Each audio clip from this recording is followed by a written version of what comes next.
como un problema realmente grave.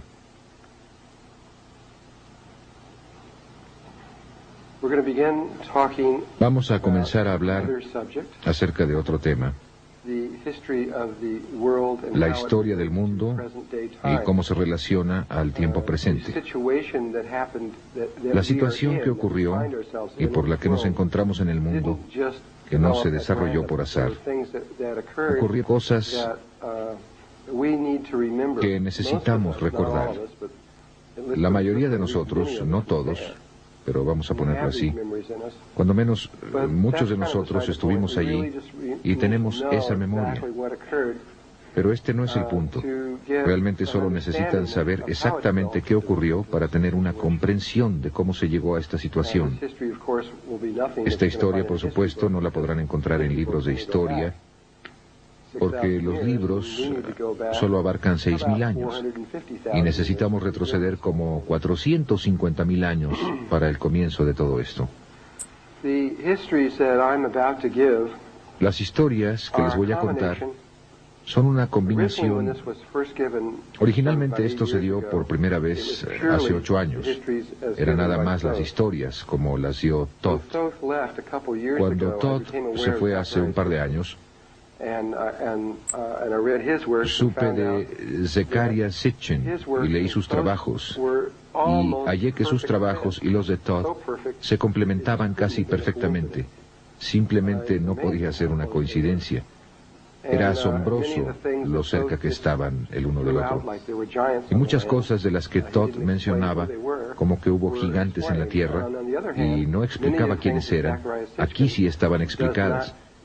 Por otra parte, muchas de las cosas que Zecharia Sitchin no comprende y pasa por alto rápidamente, fueron profundamente explicadas por Todd. De esta forma, la combinación de esto resulta en un punto de vista muy interesante.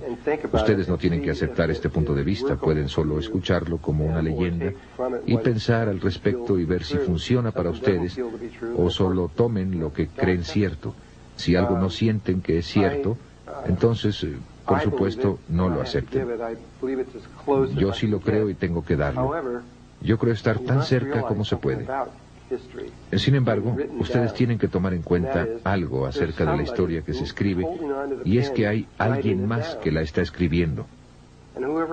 Y quien quiera que sea, tenía su punto de vista.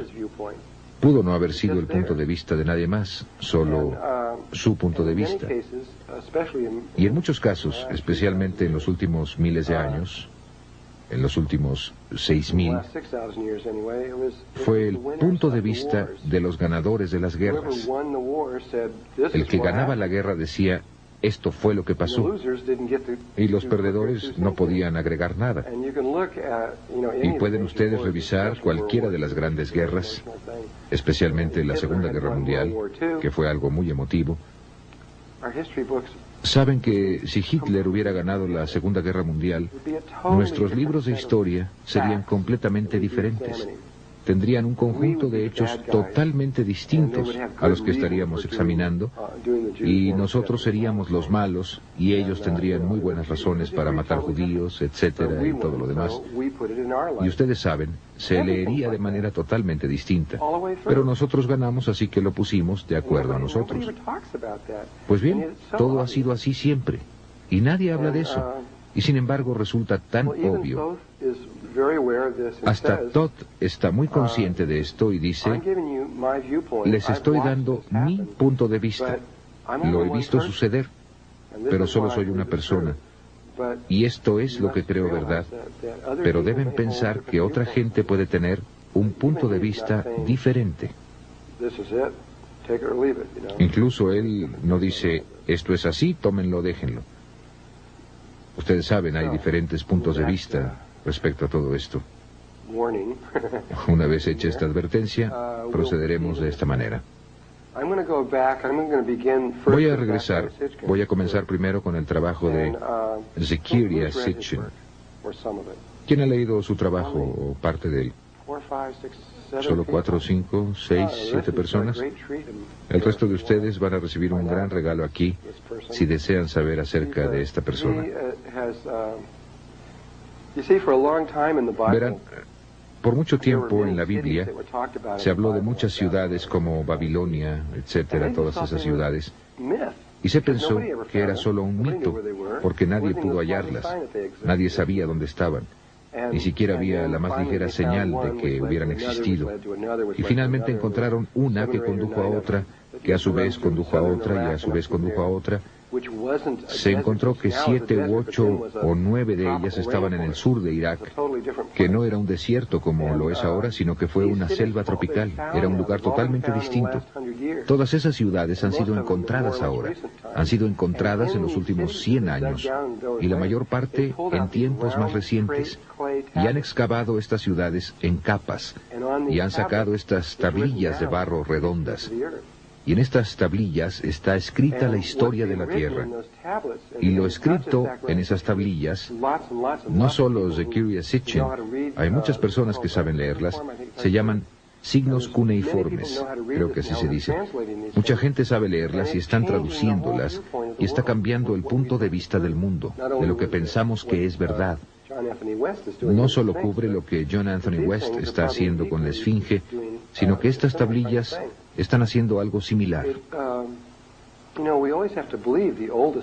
Ustedes saben, siempre debemos creer a las fuentes más antiguas de algo que a alguien que está más lejos. Y estos son los escritos más antiguos que tenemos. Y están hablando de algo que nos es muy difícil creer.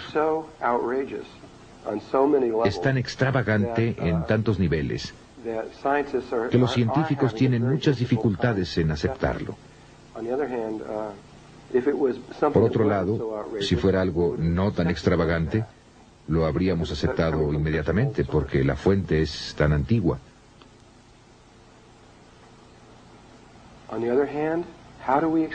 Por otro lado, ¿cómo explicamos que sepan tantas cosas? Este es un punto muy interesante.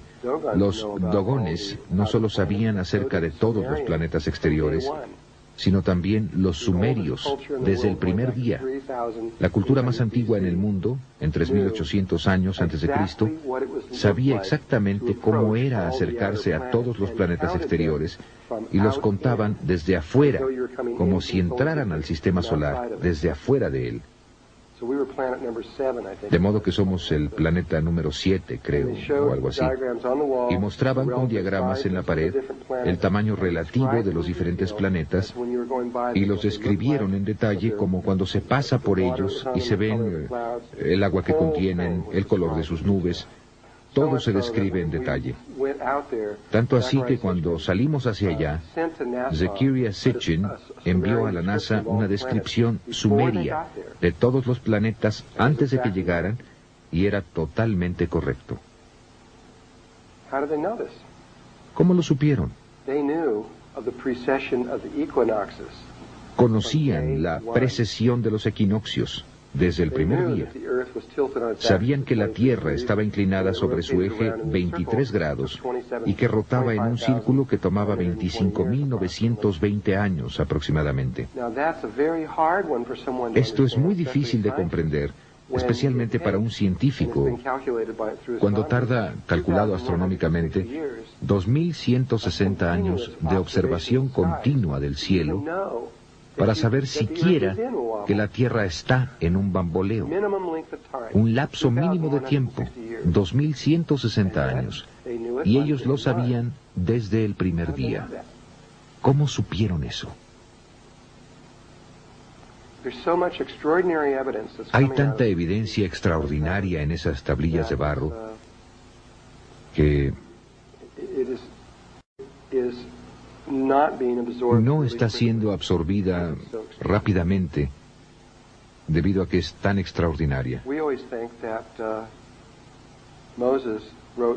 Siempre hemos pensado que Moisés escribió el Génesis, como yo lo entiendo, cerca de 1250 años antes de Cristo.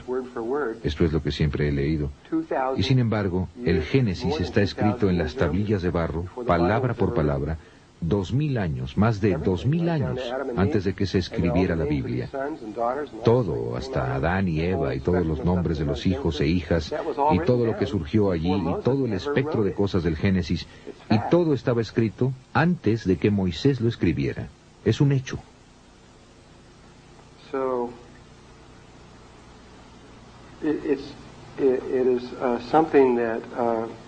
Así que es algo que, quiero decir, puedo comprender que se mueven tan lentamente al respecto porque es algo profundo. Pero más profundo que todo eso es la historia que los sumerios cuentan. Están hablando de un tiempo tan antiguo. Comienzan como por... Creo que la historia comienza hace varios miles de millones de años, cuando la Tierra no estaba aún formada. De hecho, la Tierra estaba formada, pero de acuerdo a ellos, no era la Tierra como ahora la conocemos, sino que era un gran planeta llamado Tiamat. Y Tiamat tenía una gran luna que estaba destinada a convertirse en planeta, de acuerdo a los registros sumerios. Y había otro planeta en nuestro sistema solar que no conocíamos, según ellos. A este planeta, los babilonios lo llamaban Marduk, y de alguna manera quedaba allí. Pero ¿cuál es el otro nombre? Nebaru. Este fue el nombre sumerio para este planeta. Era un planeta enorme que iba en retrogrado con el resto de los planetas. Todo el resto de los planetas están en este plano, moviéndose de esta manera, y este va en otra dirección. Pasa por la órbita de Marte y Júpiter. Y si el Sol estaba así, este es el Sol. Y si el Sol estuviera aquí, y tenemos a Mercurio, Venus, Tierra, Marte, Júpiter, se están moviendo así, en contra de las manecillas del reloj, de esta manera, y este entraba así, y era enorme, y se movía entre Marte y Júpiter, mientras que el resto de ellos iban así, este venía en dirección opuesta.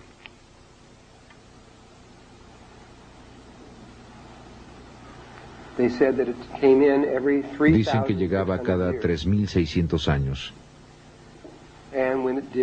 Y cuando lo hacía, generalmente era un gran evento en nuestro sistema solar. Y cuando se desaparecía, cuando se iba, desaparecía de vista. La NASA, por cierto, encontró este planeta. Realmente existe. Lo localizaron con sus 2 satélites. Tienen 2 satélites allá arriba, lo localizaron justo en donde está, y definitivamente está ahí.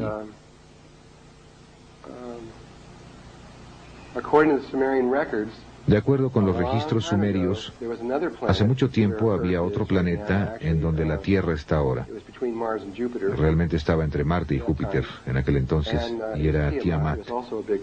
También era un planeta enorme, y un día venía, como destinado, Nebaru venía por aquí, y casi chocan, y una de las lunas de Nebaru golpeó contra Tiamat y le arrancó como la mitad. Quiero decir, le arrancó la mitad al planeta. Y de acuerdo con los registros sumerios, el gran pedazo, junto con la luna mayor, se quedaron despegados y se pusieron en órbita entre Venus y Marte y se convirtieron en la Tierra. Y el otro pedazo se quebró en millones de piezas y se convirtió en lo que los registros sumerios llaman la pulsera martillada, que es el cinturón de asteroides entre Marte y Júpiter, la que mucha gente ha tratado de explicar como otro planeta por la cantidad de materia que hay por allí. Pero de acuerdo con los antiguos registros, realmente era parte de la Tierra en un tiempo. Y esto es lo lejos que van los registros sumerios. Pasando por todo, hablan de toda clase de cosas, aquí hasta que comienzan en un punto a hablar sobre Nebaru, que está habitada por seres conscientes, llamados Nefilim. Este es su nombre. Y que los Nefilim son muy altos. Las mujeres miden de 3 a 4 metros y los hombres como de 4 a 5 metros. Y viven vidas extremadamente largas. No son inmortales, pero viven como 360.000 años en una vida, de acuerdo con los registros sumerios. Y luego mueren.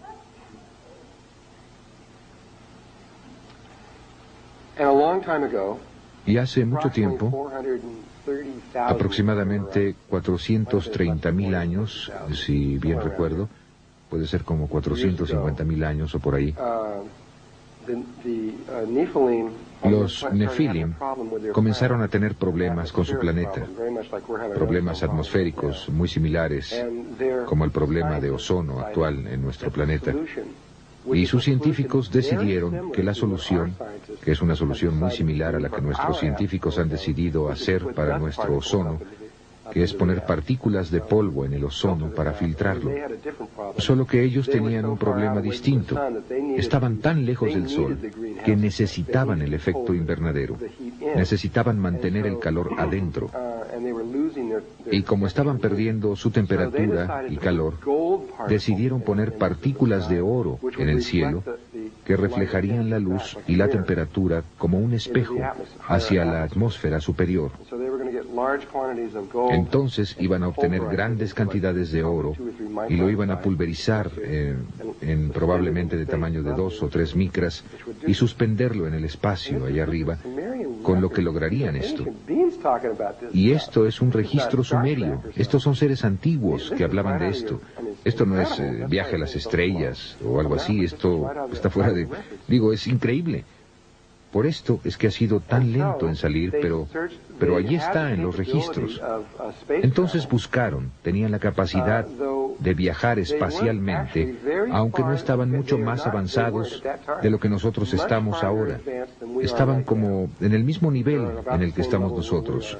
En los registros sumerios se muestra cómo sus naves espaciales están bajando con flamas saliendo de atrás.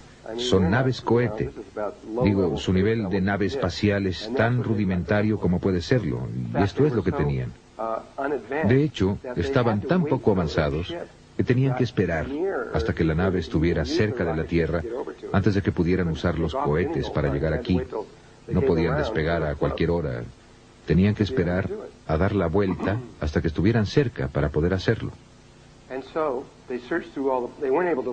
Así que buscaron por todo, no podían salir del sistema solar, y buscaron por todos los planetas que hay aquí, y encontraron que la Tierra tenía grandes cantidades de oro.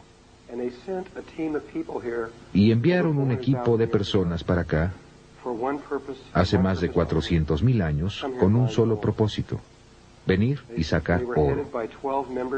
Elegidos por 12 miembros, que eran estos 12 jefes, junto con, creo, 400 miembros o algo así, el número exacto no es importante, de trabajadores que vendrían y realmente harían el trabajo. Llegaron a esta área en el sur, pero primero llegaron al área de Irak y comenzaron a construir sus ciudades y cosas para construir sus asentamientos, pero no es aquí donde comenzaron a sacar el oro. A ver, ¿dónde estoy? Ah, estoy por acá, muy bien. En esta área, por acá. El primero por aquí. Y aquí es donde construyeron su primera ciudad, allá arriba. Y luego bajaron aquí en este valle específico, en el sureste de África, a sacar su oro.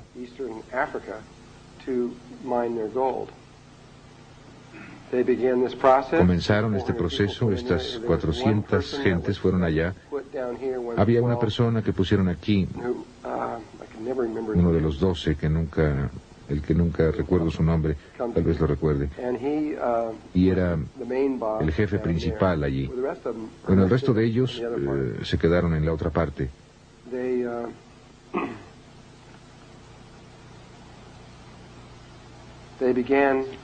Y comenzaron a penetrar profundamente en la tierra y sacar grandes cantidades, y luego cada 3.600 años, cuando Marduk o Nebaru llegaban, subían el oro al planeta y luego lo dejaban dar la vuelta y regresaban a su proceso de escarbar y seguir cavando.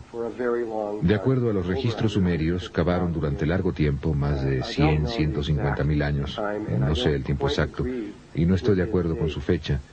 Sitchin llegó a esta fecha no directamente a través de los registros sumerios, sino calculando cuánto tiempo pensaba que debía ser, y llegó a un período de como 300 y tantos miles de años.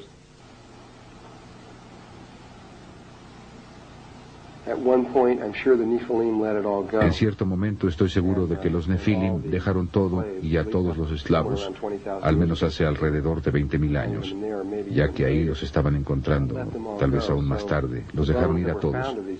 Entonces los huesos que se encontraron de estas gentes serían idénticos a estos huesos.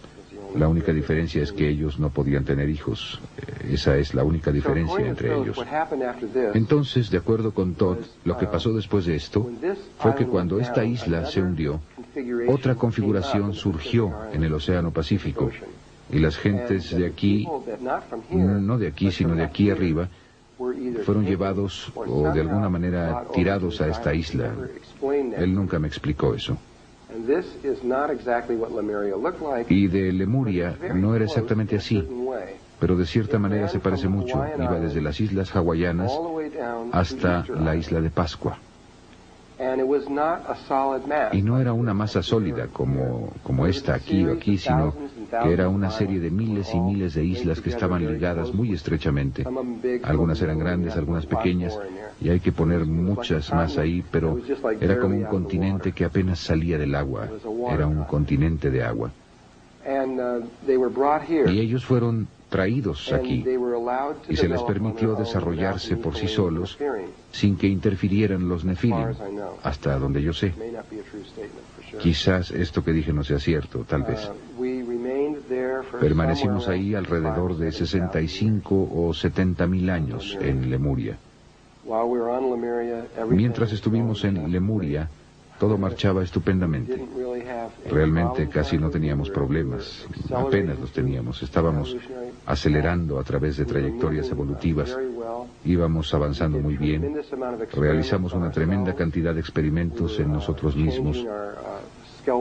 Estábamos cambiando nuestra estructura ósea, trabajando mucho en la base de nuestra columna vertebral, trabajando en el tamaño y la forma de nuestro cráneo.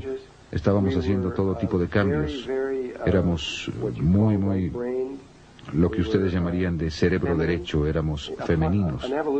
Un ciclo evolutivo tiene que decidir si va a ser masculino o femenino. Igual que ustedes cuando vienen aquí, tienen que tomar una decisión. Y nos estábamos volviendo femeninos, nuestra raza se estaba volviendo femenina, y nosotros éramos, para cuando Lemuria se hundió, equivalíamos aproximadamente a una niña de 12 años. No voy a mencionar muchas de las cosas que él dijo. Realmente no es importante, no muy importante.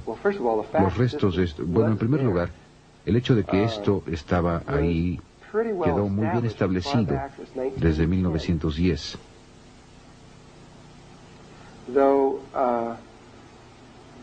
Aunque no recordamos mucho, ven, porque en 1912 algo pasó, después de lo cual hubo 3 años que sucedieron realmente rápido, 1912, 1913 y 1914. En 1912 se llevaron a cabo los experimentos que fueron similares a los experimentos como el de Filadelfia, de los que hablaremos posteriormente. De hecho, hicieron el experimento en 1913, que yo creo que fue lo que provocó la Primera Guerra Mundial en 1914.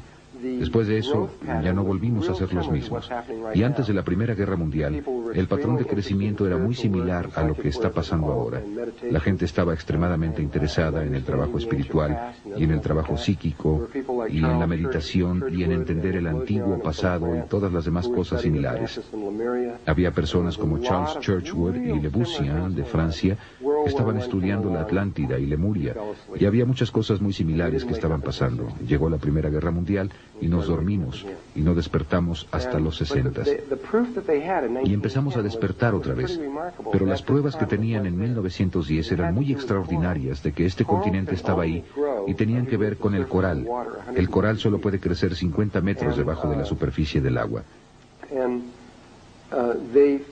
Y encontraron, frente a la costa de América del Sur, en el área de la isla de Pascua, que probablemente en aquel entonces estaba mucho más elevada.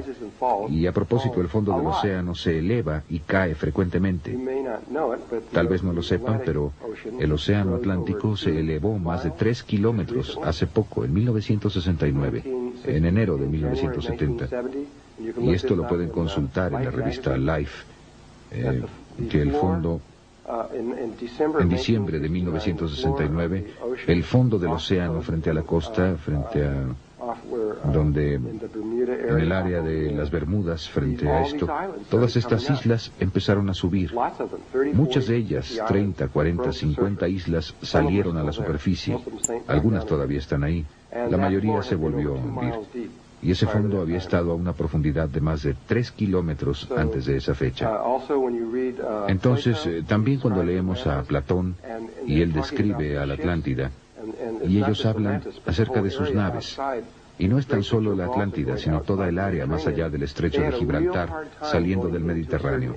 Ellos tenían muchos problemas para ir a ciertas áreas en el océano, porque el agua solo tenía de 3 a 5 metros de profundidad, y a veces incluso menos que eso.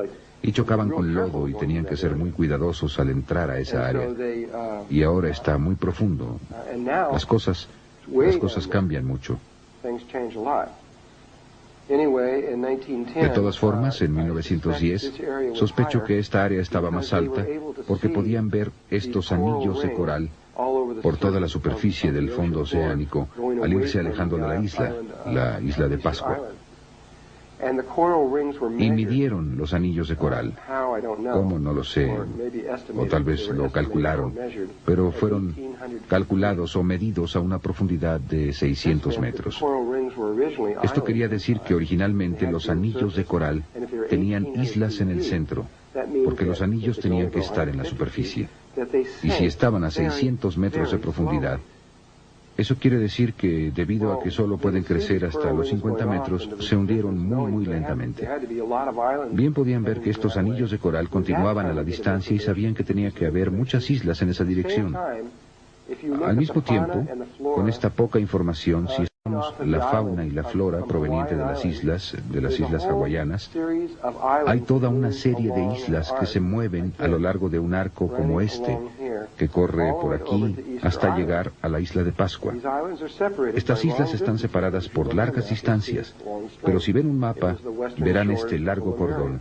Eran las costas occidentales de Lemuria hace mucho tiempo, todas ellas, incluyendo las islas de Tahití, Tereina, todas estas diferentes islas así. Pero lo que es interesante acerca de este cordón de islas, en ninguna de estas otras islas, solo en este cordón, es que todas las islas, todas tienen exactamente la misma fauna y flora.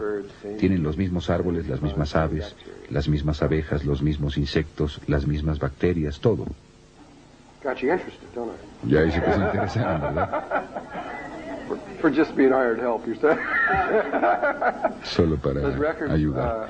Esos registros, los registros sumerios, tan solo son los registros más antiguos en el planeta y tienen 5.800 años de antigüedad. Pero los registros están hablando acerca de cosas que sucedieron hace 400 y pico de miles de años. Vamos a completar la vuelta al círculo aquí y explicar cómo obtuvieron esa información. No, las tablillas solo tienen 5.800 años. Hablando acerca de cosas, son los registros escritos más antiguos que hablan acerca de cosas que se remontan hace 450.000 años. Antes de ese, nos estamos remontando aproximadamente al principio de nuestra raza. Incluso si están hablando científicamente o a través de Thoth, tenemos aproximadamente 200.000 años de edad. Depende de con quién hablen. Ese es más o menos el tiempo que hemos estado en el planeta. La más antigua es aproximadamente 250.000. Sitchin dice que nos remontamos más atrás de eso, tal vez 300.000 años más o menos, pero los registros no dicen eso. Y Thoth no dice eso, ni tampoco los Melquisedecs. Solo tenemos un poco más de 200.000 años. Hubo civilizaciones en la Tierra mucho antes de este ciclo y mucho antes de que los Nefilim estuvieran aquí, que eran mucho más avanzadas que tanto tú, yo y los Nefilim. Y se fueron sin dejar huella. Cuando entiendan de qué se trata todo este asunto, van a entender por qué no queda nada cuando ellos se van. Sí, bueno, es el pasado del planeta. Es parte de quiénes somos, en cierta forma. Nosotros tenemos acceso a toda esa información. Saben, hay un componente en nosotros que tiene registrado todo eso, en cada uno de nosotros. Aunque no es... Bueno, realmente sí es. Iba a decir que no es fácilmente accesible. Realmente es fácilmente accesible. Simplemente no lo sabemos. De cualquier modo, esto empezó a desarrollarse muy saludablemente. Todo estaba marchando de maravilla. Más o menos 1000 años antes de que Lemuria se hundiera, y también se hundió, con excepción de esas islas exteriores, ahí había dos personas. Sus nombres eran Ai y Tia. Y dentro de poco les voy a mostrar un retrato de Tia. Ella era... Nosotros también éramos de piel muy oscura en aquel entonces. Y ella y su esposo hicieron algo que nadie más había hecho antes, al menos en nuestro ciclo de vida, en nuestra trayectoria evolutiva.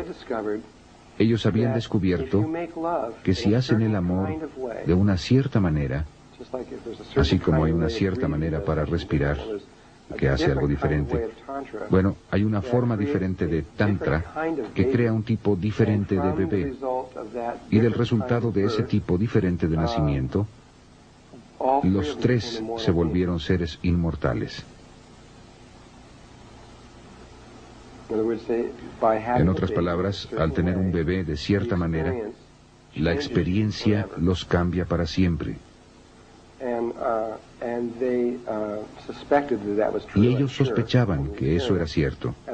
Estoy seguro por la experiencia. Y luego, conforme pasó el tiempo y todos los demás empezaron a morir, y ellos simplemente seguían ahí, y después de un largo periodo de tiempo, ellos seguían estando ahí. La gente empezó a darse cuenta de que ellos realmente tenían algo.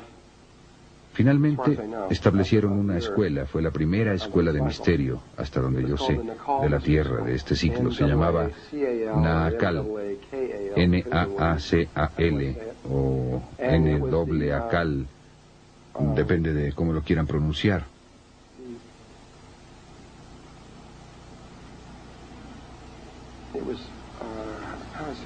Y él era, como dicen, simplemente estaban tratando de enseñar cómo hacer esta cosa que llamamos resurrección o ascensión por medio del Tantra.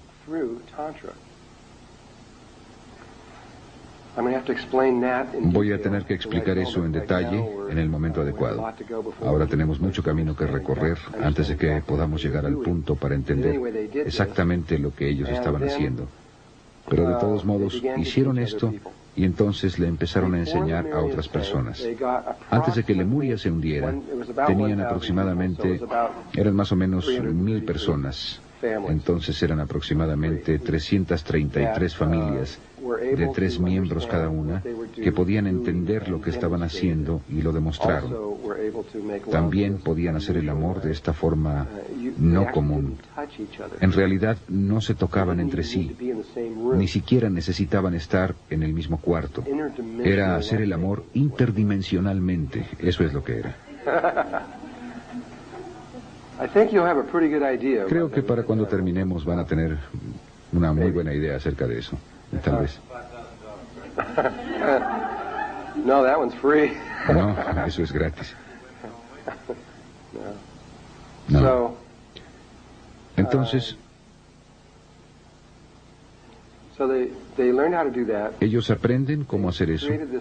Crearon esta raza y estaba casi llegando al punto a partir del cual, si hubieran continuado, lo estaban logrando y probablemente en unos cuantos miles de años más, probablemente hubieran abarcado a toda la raza. Pero evidentemente Dios dijo, no, ahora no es el momento. Y apenas acababan de empezar, y Lemuria se hundió. Ahora, como dije, Lemuria era femenina, y ellos eran muy psíquicos y sabían que Lemuria se iba a hundir mucho tiempo antes de que se hundiera. Así como nosotros sabemos que América se va a hundir en ciertos lugares mucho tiempo antes de que se hunda, solo que tenemos mucha materia del cerebro izquierdo en nosotros también, de tal manera que no tenemos ese tipo de certeza absoluta. Al menos la mayoría de la gente no la tiene, pero la tenían los de aquel entonces. Sabían con certeza absoluta, ni siquiera era cuestión de discusión si se iba a hundir. Sabían exactamente cuándo se iba a hundir. Se prepararon con mucho tiempo de anticipación, sacaron todos sus artefactos y todo, trajeron la mayoría de las cosas al lago Titicaca, el gran disco de oro, y todo fue llevado ahí, y sacaron todas esas cosas. Sacaron todo, y cuando finalmente Lemuria se hundió, ya estaban totalmente fuera de la isla, y estaban asentados principalmente en el lago Titicaca, a través de América Central y de México, llegando hacia el norte hasta el monte Shasta. Los dos límites exteriores eran el monte Shasta y el lago Titicaca, y todo lo que quedaba entre ellos y toda la cultura se fue hacia esa área. Cuando esto se hundió, al mismo tiempo, aunque sé que esto no concuerda con las ideas de otras personas acerca de esto es lo que Todd dice, que esto y la Atlántida fueron acontecimientos similares. Se efectuó otro desplazamiento en el eje. Esto se hundió, y por acá, en esta sección, justo aquí, estaba un continente bastante grande que se llamaba Atlántida. Eran 10 islas, y toda esta sección de los Estados Unidos, aquí arriba y toda esta parte aquí abajo, todo esto en el sur, Florida, Luisiana, Alabama, Georgia, Carolina del Norte, allá arriba, partes de Texas y todo eso, no estaba ahí, estaba bajo el agua. Y la Atlántida era esta isla. No sé si era tan grande o no, pero era bastante grande. Eran 10 islas, si contaban las islas. Esta hay una en el norte, una en el este, una al sur y 6 al oeste, que de hecho entraban a los cayos de Florida, pero los cayos de Florida estaban bajo el agua, ahí no había nada.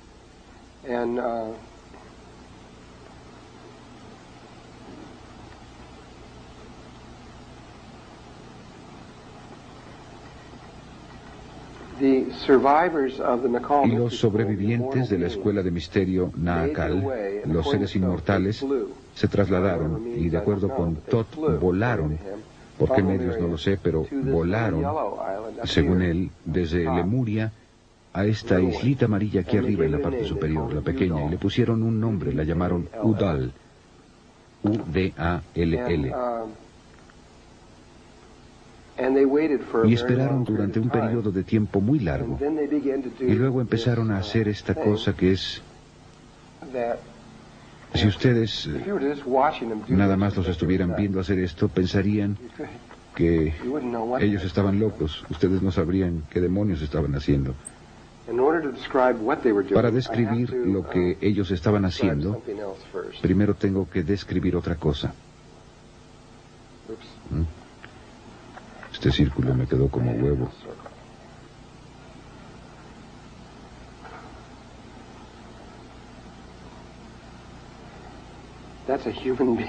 Ese es un ser humano desde la cabeza viendo hacia abajo. Ahí está la nariz. Y es calvo.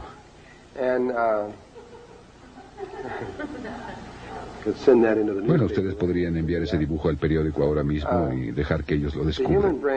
El cerebro humano está dividido en estos dos componentes, lado izquierdo y derecho.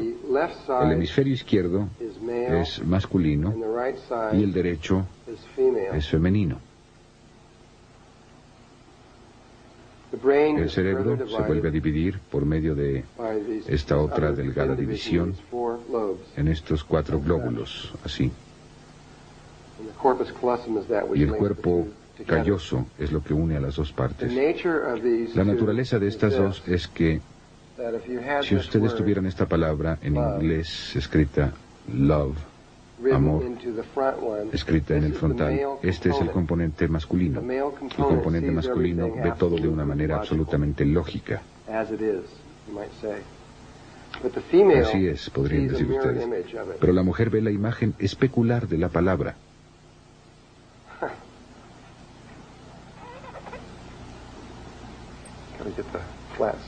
Tengo que dibujar ese lado plano correctamente. Aquí. Ahí está la palabra. La mujer ve eso. Entonces, cuando el hombre ve su lógica, la lógica de ella dice, aquí no hay lógica. Y ella lo ve y dice, es demasiado lógico. Son tan solo imágenes especulares, una de la otra, como si hubiera un espejo entre ellos. Pero el hombre tiene un componente dentro de sí mismo que se ve así, que es una imagen especular de esta forma. Y después hay otra imagen especular que va así, de la mujer, que es una imagen especular de esta, y esta es una imagen especular de aquella. Entonces es como si hubiera 4 espejos, cada uno reflejando al otro en estas 4 formas posibles. Esta es completamente lógica, y posteriormente, cuando veamos las geometrías, ustedes verán que el cerebro masculino está compuesto del triángulo y del cuadrado, o el tetraedro y el cubo. Y eso es lo que está adelante, el componente lógico. El componente femenino no tiene adelante la lógica. Adelante ella tiene su experiencia, o el aspecto experiencial está adelante. A ella le interesa mucho más experimentar algo que entenderlo. Pero su aspecto experiencial tiene atrás un componente que es totalmente lógico, que está basado en el triángulo y el pentágono, o el tetraedro. Y este de hecho representa 2 formas, el icosaedro y el dodecaedro. Todavía no hemos hablado de eso, pero ahí están ciertas geometrías. Y el componente masculino, que es lógico, tiene un componente experiencial oculto.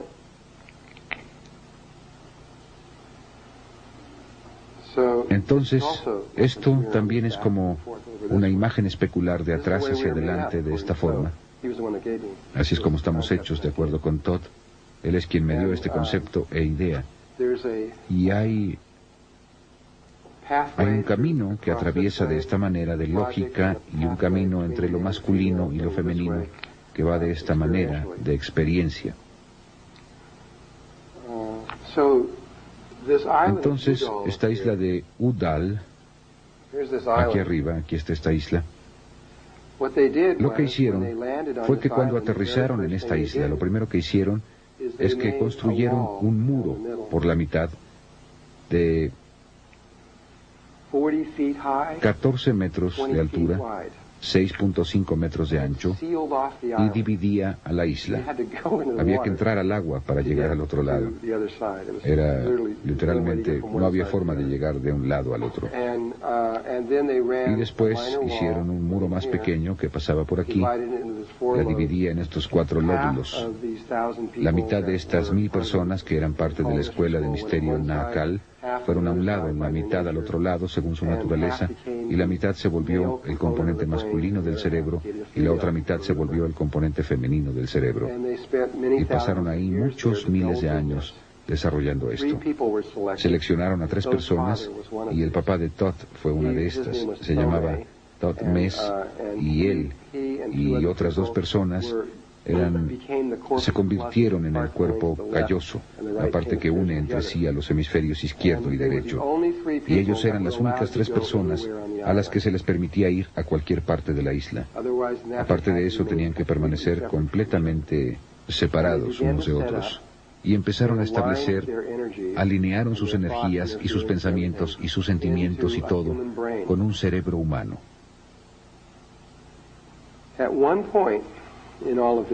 En cierto momento de todo esto, en la superficie de la Atlántida, ellos proyectaron sobre la superficie el árbol de la vida. De hecho, lo que realmente hicieron fue hacer el que tiene 12. Uno de los puntos estaba aquí y uno abajo, pero solo había 10 componentes, que es el árbol con el que estamos familiarizados, el que realmente estaba en la superficie de la Atlántida.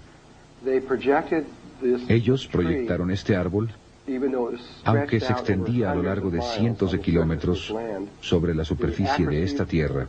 La exactitud, de acuerdo con Todd, era la exactitud de un átomo. Entonces, los puntos del árbol estaban con esa exactitud sobre cientos de kilómetros. Y en un punto en el cual, algo que no acabo de entender, pero todo lo que puedo hacer es decirlo, en un punto el cerebro de la Atlántida insufló la vida en el árbol de la vida, en la superficie de la Atlántida, lo que hizo que estos vértices de energía empezaran a girar y salir de la Tierra. Entonces, en la superficie principal de la Atlántida, tenían el árbol. Algo más o menos así.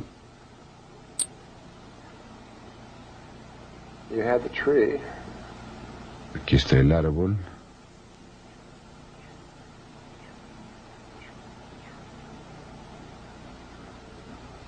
Sí, así más o menos. Estaba sobre la superficie, aquí con estas líneas dentro de él, y estos vértices empezaron a girar saliendo de él. Entonces, tenían un vértice giratorio saliendo de cada una de estas cosas.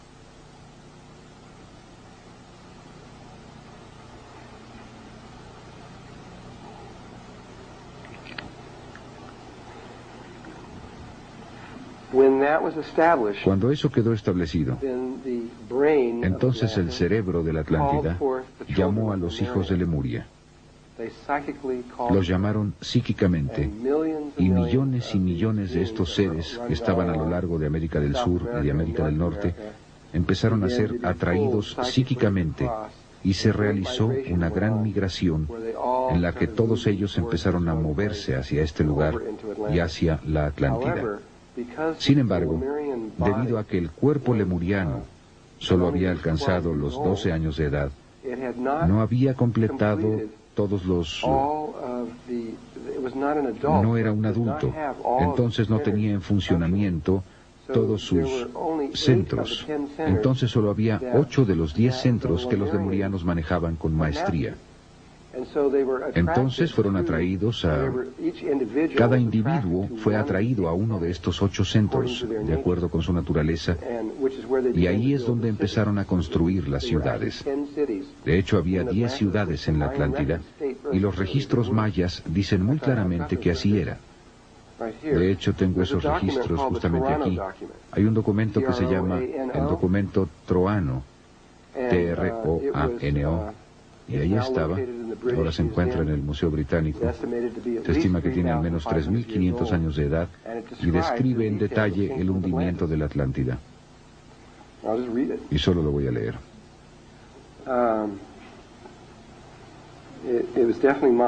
Definitivamente era maya. Contiene una narración auténtica del cataclismo.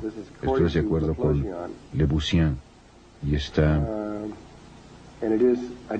Sí, dije que estaba en el Museo Británico, ¿verdad? Esto es lo que dice.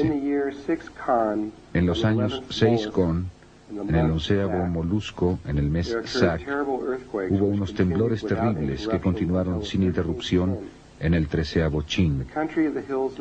El país de los cerros de lodo, la tierra de Mu, fue sacrificada, sufriendo un doble cataclismo. Repentinamente desapareció durante una noche. La cuenca era agitada continuamente por fuerzas volcánicas. Debido a que estaban confinadas, estas hicieron que la tierra se hundiera y elevara varias veces y en varios lugares. Por fin la superficie cedió y 10 países fueron desgarrados y dispersados. Incapaces de resistir las fuerzas de las convulsiones, se hundieron con sus 64 millones de habitantes.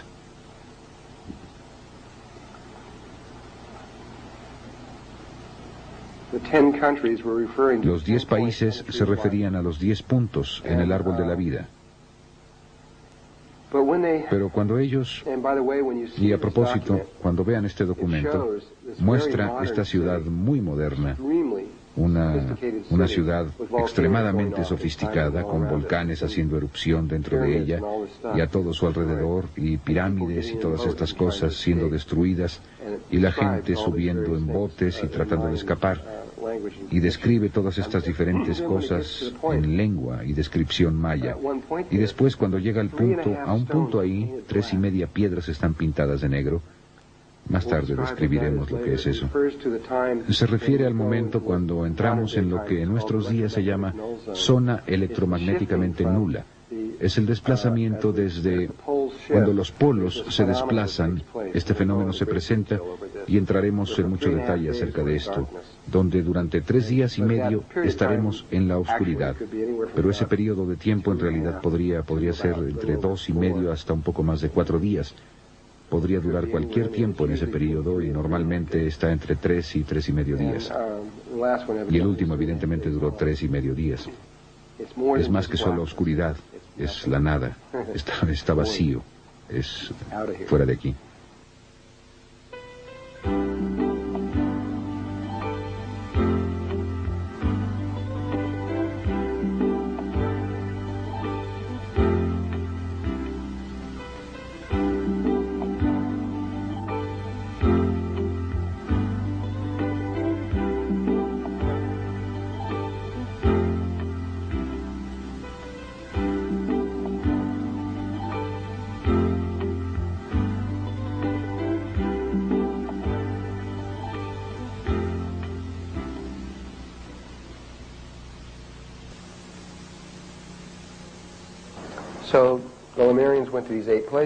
De modo que los lemurianos fueron a estos 8 lugares.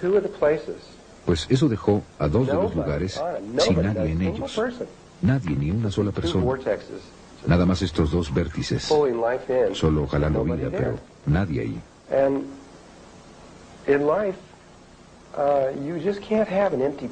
Y en la vida no puede tenerse un lugar vacío. La vida simplemente lo llena, lo hará, encontrará la forma. A mí siempre me gusta usar el de la autopista. Si están siguiendo a alguien justo detrás, y solo dejan que esa persona se les adelante un poco o demasiado, alguien llenará ese lugar. Es lo mismo. Si ustedes hacen algo en la vida, si dejan un lugar para la vida entrará y lo hará. Y eso es exactamente lo que pasó. Ahora, esto es de acuerdo con Todd. Él dice que 2 razas extraterrestres llegaron en ese momento, no una, sino 2 completamente diferentes. La primera, dice, y no sé de dónde vinieron, dice, eran los hebreos. Él dice que venían de fuera del planeta. De dónde vinieron no lo sé en absoluto. No lo dijo. Dijo que fallaron en su... Eran como una especie de niño que cursó el 5º grado y no pasó, y tuvo que repetir otra vez el 5º grado.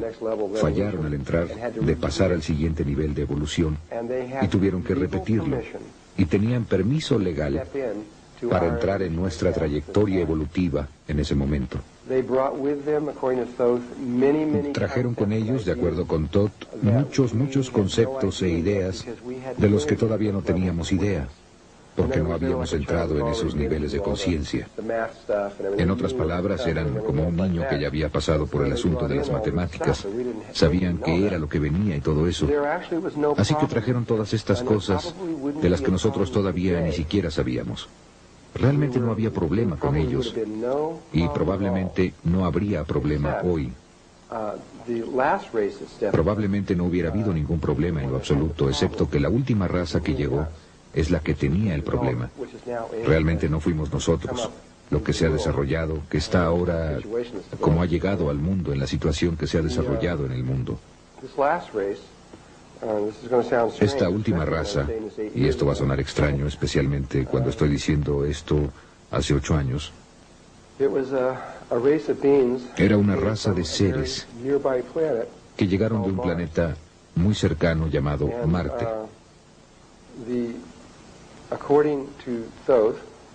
Y de acuerdo con Todd, Marte era un planeta que se parecía mucho a la Tierra hace un poco menos de 1 millón de años. Era muy, muy hermoso, tenía océanos y agua y árboles. Es simplemente fantástico. Miren, desde que creamos este mundo, o todo este experimento en el que estamos desde hace mucho tiempo, desde el mismo principio, habían habido 4 veces en las que alguien decidió hacer algo que en la actualidad se llama la rebelión de Lucifer, aunque sucedió 3 veces antes. Otras 3 personas, además de Lucifer, intentaron hacer lo mismo. Cada vez provocó un total caos en todo el universo. Simplemente total, un desastre total. Y durante el tiempo de Marte, hace años, fue la 3ª rebelión, si quieren llamarla una rebelión. Fue la 3ª vez que la vida decidió intentar este experimento. Y falló dramáticamente. Y por todas partes muchos planetas fueron destruidos, y Marte fue uno de ellos. Y lo que sucedió fue, y es lo mismo que está pasando ahora, que la vida intentó separarse de Dios. Pónganlo de esta forma. Vida. Había una parte de la vida que intentó separarse de toda la vida y crear su propia realidad separada.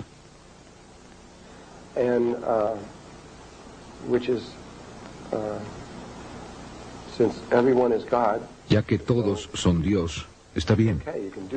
Ustedes pueden hacer eso. Simplemente jamás ha funcionado, eso es lo único. Pero sin embargo trataron de hacerlo otra vez. Y lo que sucede es que cuando alguien lo hace, ustedes cortan su conexión de amor con la realidad. Voy a explicar con más detalle la rebelión de Lucifer en el momento adecuado. Pero separaron la realidad y crearon esta realidad separada. Y al hacerlo cortaron el vínculo de amor, desconectaron el cuerpo emocional, y así se convirtieron en exclusivamente masculinos, absoluta, totalmente nada femeninos en lo absoluto, seres puramente lógicos, sin emociones. ¿Me entienden? Ninguna emoción. Como lo que es el Dr. Spock, ese tipo de cosas, solamente pura lógica. Y lo que hizo en Marte, y lo que hizo en muchos y muchos y muchos y miles de otros lugares, es que terminaron peleando todo el tiempo, y terminaron haciendo la guerra unos a otros todo el tiempo, porque no había compasión, no había amor, no había nada de eso. Y Marte se convirtió en este campo de batalla que simplemente continuó y continuó y continuó hasta que finalmente quedó muy claro que Marte no iba a sobrevivir. Finalmente volaron su atmósfera y destruyeron su planeta. Se perdió. Pero justo antes de que eso pasara, empezaron a hacer algo. Empezaron a construir estas enormes pirámides tetraédricas en Marte, de las que ustedes van a ver fotografías. Y entonces empezaron a construir estas pirámides de 3 lados, 4 lados y 5 lados. Y finalmente construyeron este complejo que fue capaz de crear una vida sintética, no viviente, un Merkaba sintético.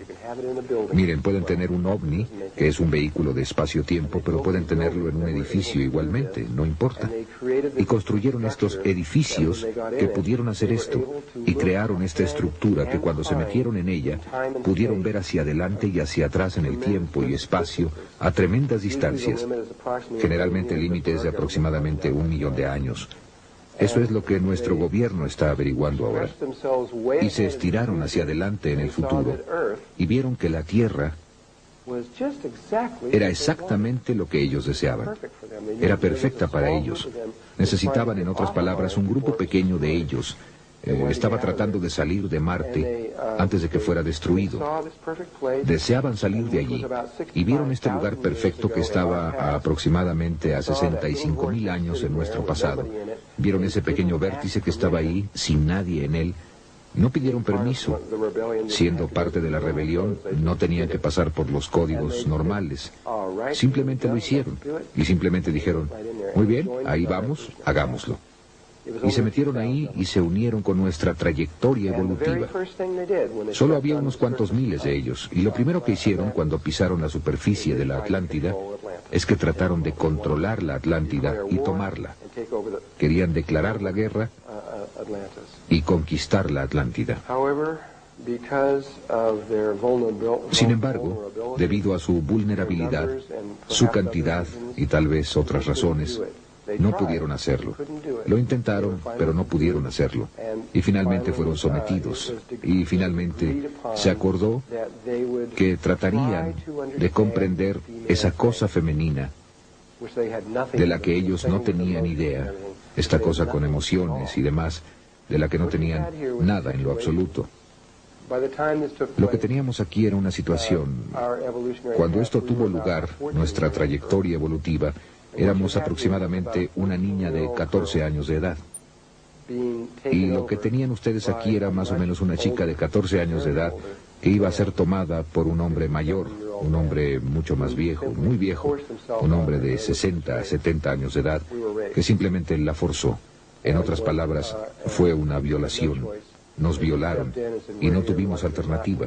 Simplemente llegaron y dijeron, aquí estamos, les guste o no, aquí estamos. No pidieron permiso. Así que una vez que la batalla inicial estaba, o que el conflicto se terminó y decidieron hacerlo, entonces las cosas más o menos se calmaron durante mucho tiempo. Pero los marcianos continuaron trayendo su tecnología de cerebro izquierdo, de la que los lemurianos no sabían nada en lo absoluto. Todo lo que sabían era la tecnología de cerebro derecho de la que hoy no sabemos nada. Sabemos muy poco. Sus máquinas psicotrónicas y todo ese tipo de cosas. Estas son todas tecnologías de cerebro derecho. Pero hay tecnologías de cerebro derecho que si ustedes supieran lo que eran, los dejarían pasmados. Son increíbles. Ustedes pueden hacer cualquier cosa, absolutamente cualquier cosa que puedan imaginar con la tecnología. La pueden hacer con cosas psicológicas y de control mental del otro lado del cerebro.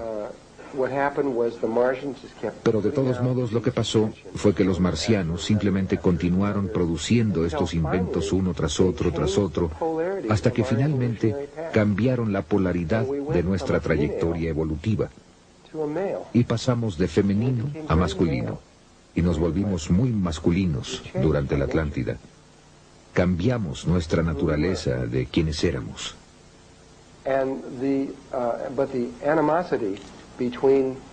Pero la animadversión entre los marcianos y los lemurianos, y voy a poner a los hebreos junto con los lemurianos, la animadversión entre los marcianos y los lemurianos nunca cesó, sino hasta el mismo final. Se odiaban mutuamente. Y finalmente los marcianos tomaron más control de todo, muy lentamente, siguieron haciéndolo y haciéndolo, hasta que obtuvieron el control sin batallas. Tenían todo el dinero, todo el poder, todo. Y los lemurianos, el aspecto femenino, básicamente fue simplemente reprimido. Y no era una situación de amor, pongámoslo de esa forma. Era un matrimonio que por lo menos al componente femenino no le gustaba. Y realmente no creo que a los hombres realmente les importara si les gustaba o no. Y esto siguió en esta forma durante mucho tiempo, hasta que aproximadamente...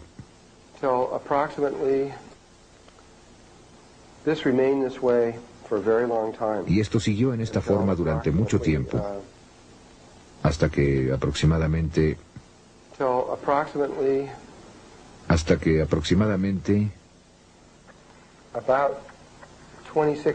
hace como 26,000 años fue cuando empezó.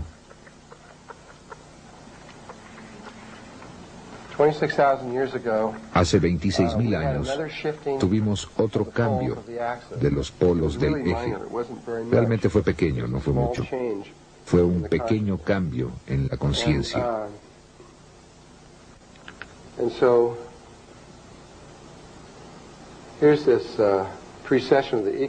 Y así es que aquí está esta precesión de los equinoccios y aquí están estos lugares justo aquí donde se lleva a cabo este cambio. Y aquí es donde estamos ahora. Regresaremos en el tiempo al mismo lugar en el que estamos justo ahora, exactamente hoy. Tan solo hace un ciclo estábamos en la Atlántida. Y en ese momento los polos hicieron su pequeño cambio. No fue mucho, aunque la ciencia lo ha registrado. Definitivamente sabemos que tuvo lugar exactamente entonces. Todo eso ha sido establecido definitivamente. Y una pequeña pieza diminuta, no era así de grande, sino una pequeña pieza diminuta. Bueno, era grande, pero quiero decir, no era realmente grande. Probablemente era de la mitad del tamaño de Rhode Island o algo así. Cayó al océano y provocó una enorme cantidad de miedo en la Atlántida. Fue simplemente temor, porque pensaron que iban a perder todo el continente. Así que simplemente se quedaron como temblando en sus zapatos durante mucho tiempo. Y lentamente este temor empezó a ceder y lentamente pasaron 100 años y todavía tenían miedo. Se necesitaron 200 años para que el temor desapareciera y volverían a sentirse seguros. Y probablemente estaban por ahí, tal vez algo así, o quizá ni siquiera tan lejos, y finalmente se relajaron. Pero el recuerdo de eso aún estaba allí. Y después, de la nada, en una mancha que está aquí, de la nada es una buena analogía para este. Ahí aproximadamente, hace 16.000 años, aproximadamente, un cometa, otro de estos cometas. Últimamente hemos tenido muchos de ellos. Ustedes, amigos, no saben acerca de todos ellos porque la mayoría se han mantenido en secreto, pero ha habido muchos cometas que han estado entrando, causando una asombrosa cantidad de interés y temor a niveles gubernamentales. Este cometa entró y mientras todavía estaba lejos en el espacio, los habitantes de Atlántida tuvieron la capacidad para saberlo. Eran en cierta forma más avanzados de lo que estamos ahora tecnológicamente. Pudieron presenciar su llegada. No kilómetros más, sino mucho más de donde estamos ahora, de todas formas. Tenían sus tecnologías de cristal que eran realmente muy buenas. Vieron que llegaba este cometa y en Lemuria empezó a ocurrir un gran conflicto porque los marcianos, que realmente eran la minoría, aunque tenían el control, deseaban destruirlo. Iban a utilizar tecnología láser y simplemente destruir al intruso. Y eso era lo que deseaban hacer.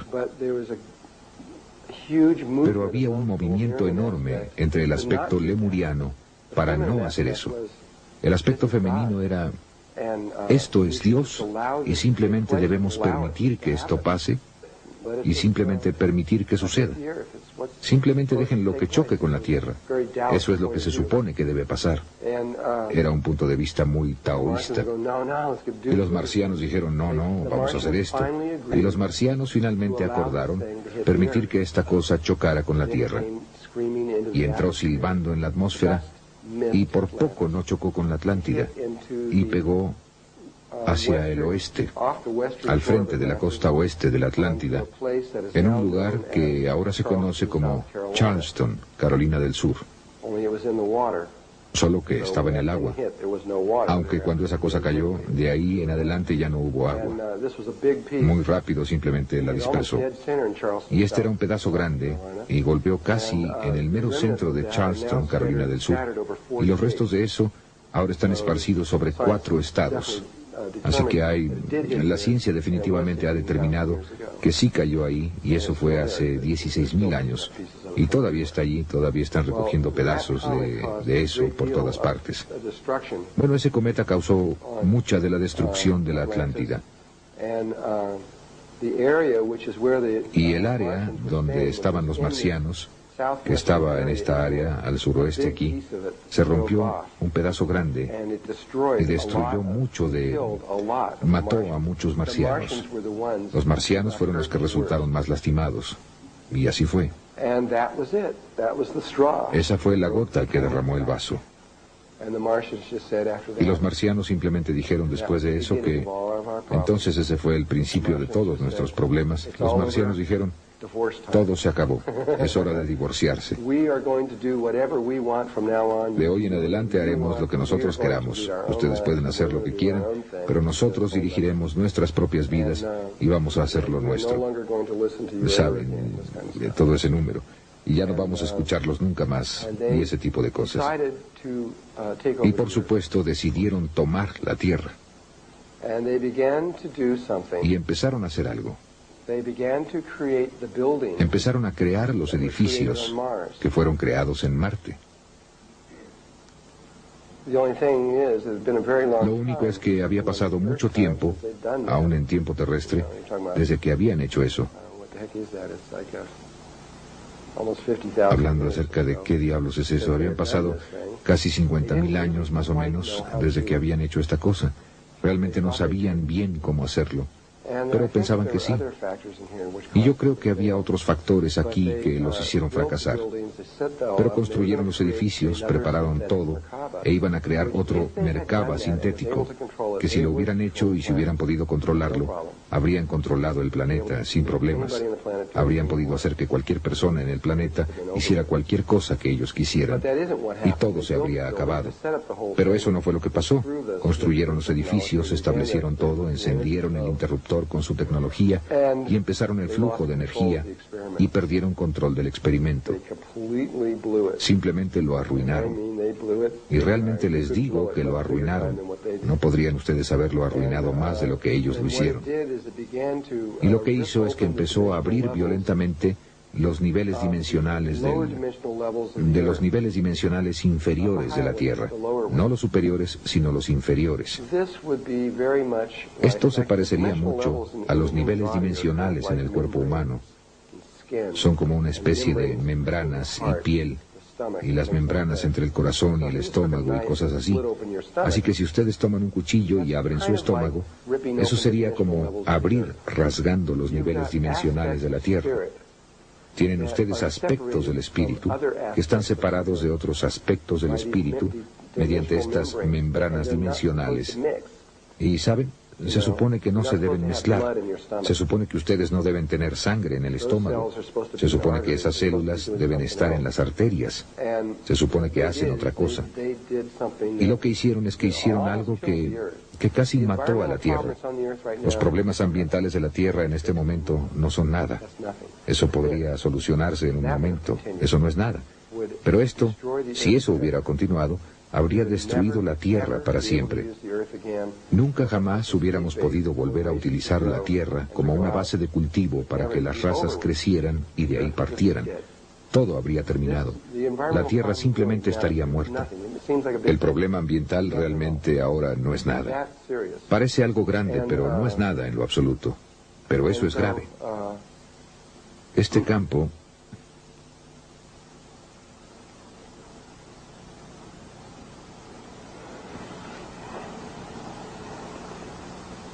los 1.600 de ellos, hasta ese entonces creo, hicieron todo lo que pudieron intentar para tratar de aliviar la situación.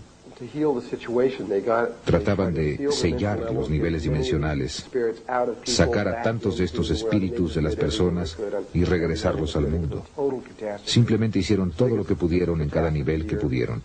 Fue una catástrofe total, la catástrofe más grande que la Tierra probablemente haya visto. Trataron de sacarlos, sacaron a la mayoría, sacaron a muchos de ellos. No sé cuál fue el porcentaje.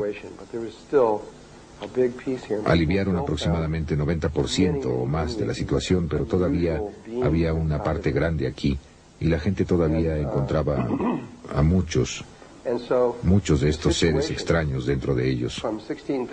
Y así es que la situación desde hace 16.000 años, después de ese tiempo, empezó a deteriorarse extremadamente rápido. Todos los sistemas de la Atlántida, podríamos decir, los sistemas financieros, los sistemas sociales, ya me entienden, todos los diversos conceptos de cómo debiera ser la vida, degeneraron y se derrumbaron por completo. El continente de la Atlántida se enfermó, y toda la gente se enfermó, y todos empezaron a tener estas enfermedades raras, y todos empezaron a enfermarse, y todo el continente entró en un estado de sobrevivencia. simplemente siendo capaces de vivir a través de este tipo de situación. Iba empeorando y empeorando y empeorando y empeorando, y después de aproximadamente 3.000, un poco más de 3.000 años, probablemente, tal vez fue la peor situación que la Tierra jamás enfrentó.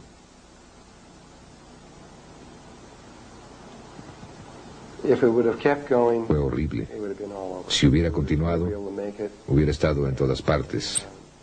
Jamás habríamos podido sobreponernos y simplemente se hubiera acabado.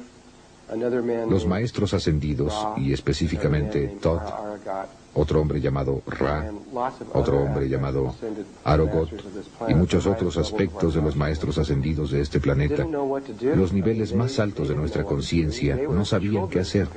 Quiero decir, no sabían qué hacer. Eran niños comparados con esta situación. No tenían idea de qué hacer. Y así es que oraron. Llamaron a niveles superiores de conciencia. Llamaron a todos. Llamaron a estos niveles altos de conciencia, incluyendo cosas como un comando galáctico y todo lo demás, para que los ayudaran a decirles qué hacer. Fue revisado en todos estos niveles. Y esto es cosas como tipos similares de cosas habían sucedido antes en los planetas. Esta no es la primera vez. Así es que finalmente se decidió, era como un tipo de procedimiento de operación estándar, que había esta cosa que podría hacerse, que generalmente funciona. No siempre funciona, pero generalmente funciona. Y se decidió, se concedió permiso para hacerlo. En otras palabras, un experimento. Estábamos a punto de ser objeto de un experimento con el propósito de ayudarnos. Y aunque se nos dieron las instrucciones de cómo hacerlo, realmente lo hicimos. No fue hecho por extraterrestres ni nada por el estilo. Fuimos solamente nosotros quienes hicimos esto, nuestros propios experimentos sobre nosotros mismos. Y empezó con estos 3 hombres que volaron a un lugar en lo que ahora es Egipto, pero en ese tiempo no era un desierto, sino una selva tropical, y que ahora es Egipto, que se llama la meseta Gaiship, que se llamaba la tierra de Kem, que quiere decir la tierra de los bárbaros peludos. Y fueron a ese lugar en particular porque iban a intentar hacer algo para tratar de salvar la situación en la tierra. Y esto es lo que decidieron los seres superiores, que posiblemente ayudaría a solucionar nuestro problema. Sabían que íbamos a caer de la gracia, que íbamos a salir de este alto nivel de conciencia, y sabían que íbamos a caer muy abajo en el espectro de la vida. Entonces su única preocupación era averiguar alguna forma para que regresáramos al camino. Sabían que tenía que hacerse rápido. Tuvieron que esperar hasta este momento, de modo que tuvieron que esperar casi 4.000 años hasta que este momento tuvo lugar aquí, antes de que pudieran actuar. Y entonces solamente tuvieron tanto así de un ciclo para completar todo. Y aquí es donde estamos ahora. Así que tuvieron que hacer esta cosa entonces, y tuvieron tan solo 12.500 años más o menos para poner todo en armonía y hacer que sucediera. No se podían tardar más que este tiempo, o nos destruiríamos a nosotros mismos.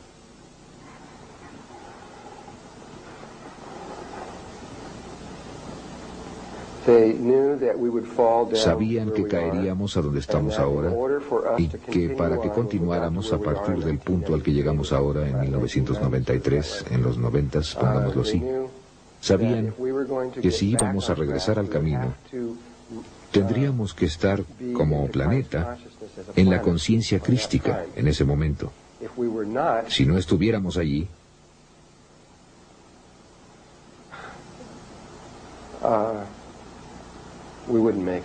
no lo lograríamos. No lo lograríamos en lo absoluto.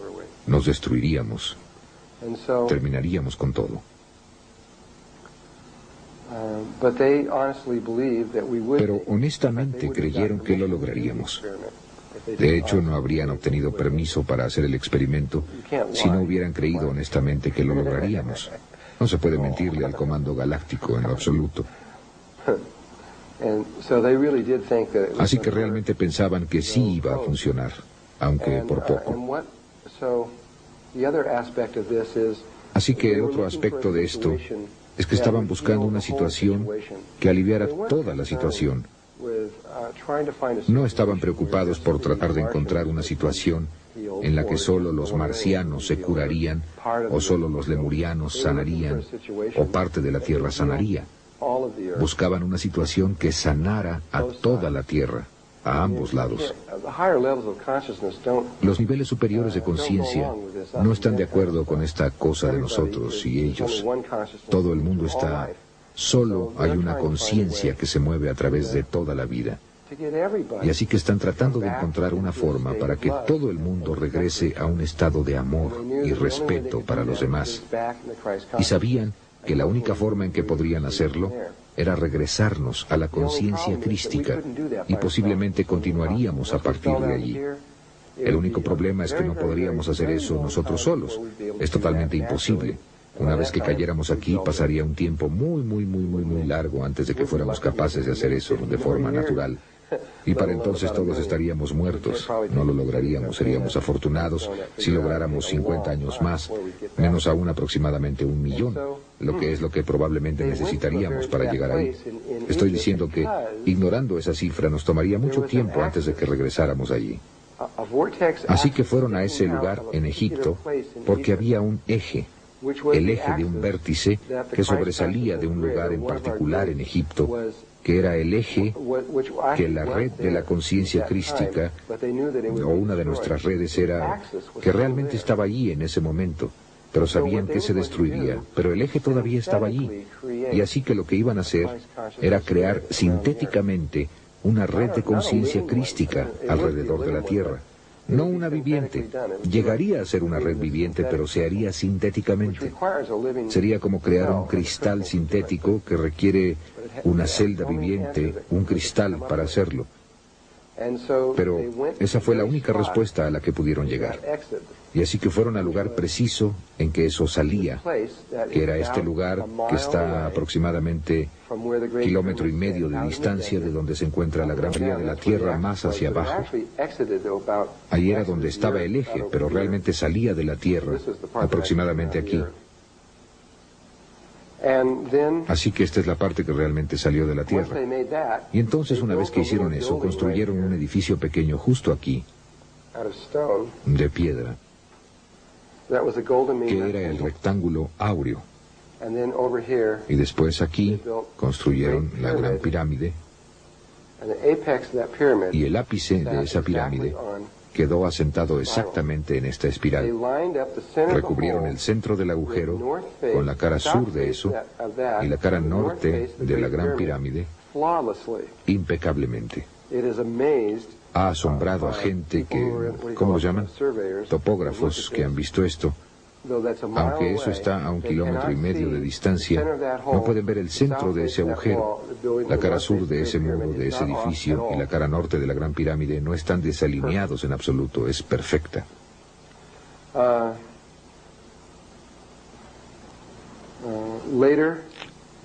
Posteriormente fueron construidas aquí las otras 2 pirámides, y también fueron construidas directamente en esa espiral.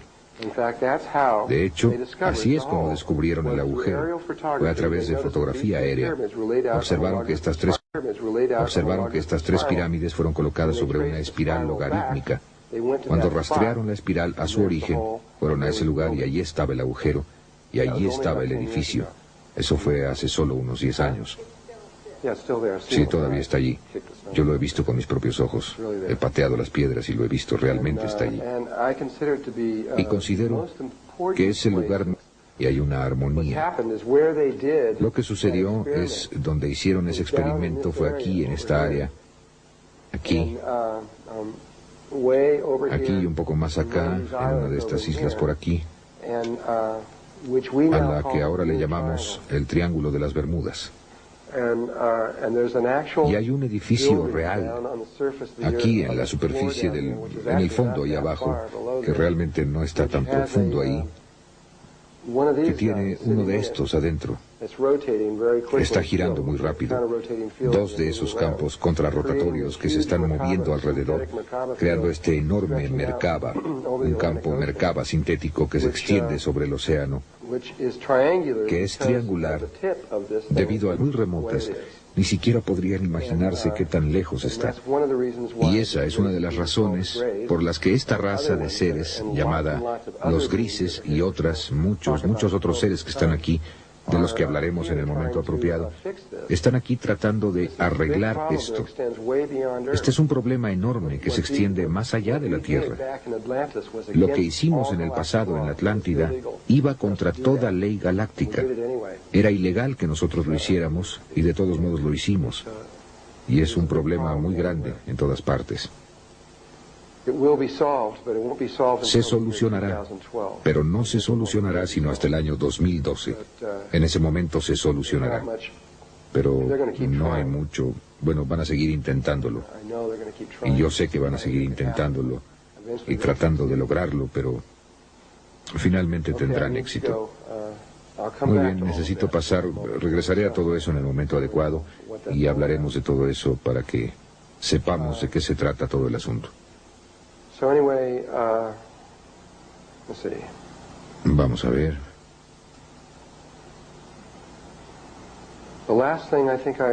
De lo último que creo que estaba hablando ayer eran esas dos espirales que estaban aquí arriba. Salieron de ese lugar a donde llegó Tot y Ra y Arogot, y llegaron e hicieron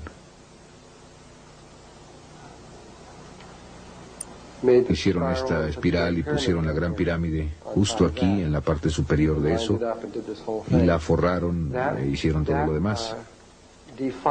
Eso definió el eje de lo que sería la red de la conciencia crística. Supongo que en este punto debería describir lo que son estas redes, para que tengan ustedes una idea de qué diablos estaban haciendo en todo esto. Voy a regresar aquí y sentarme y entrar en materia. Probablemente todos conocen la teoría del centésimo mono. ¿Alguien sabe acerca de eso? Una persona, muy bien. Bueno, la describiré.